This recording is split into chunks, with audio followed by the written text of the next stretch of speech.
Scott, you have the floor. Madam Speaker, unfortunately, this issue has continued to raise its head, and you can tell it's election season because people are making videos in here to get reelected. And they're speaking on these issues related to, and I'm sure the folks from Virginia Beach have made several so far. There are folks on the other side of the aisle who decided to make this an issue for a culture war as a distraction. They're disappointed that we even talked about January 6th today. In their minds, it didn't happen. It wasn't newsworthy. They're still living in an unreality. I don't know what they're thinking and where they're getting their news from, but I think it starts with an F and ends with an X. Our schools are simply teaching students about equity, no more, no less.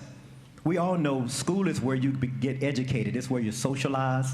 It's where you learn about how to deal with other children, how to deal with adults. It's how you learn the social skills that you need, and you learn educational skills, and you learn about cultures and backgrounds. It's important that we include all of them and not just some.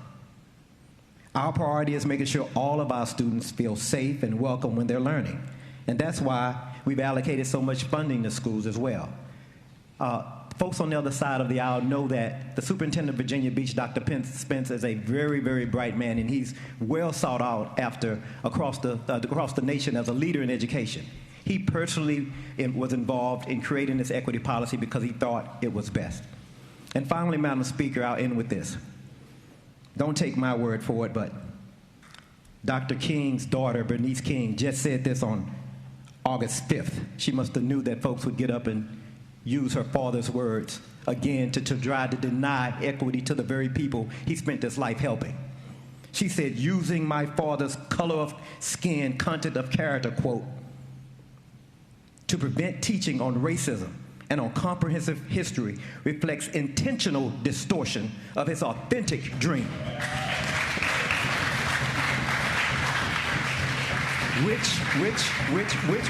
Which included eradicating his intentional dream, eradicating racism, militarism, and extreme materialism.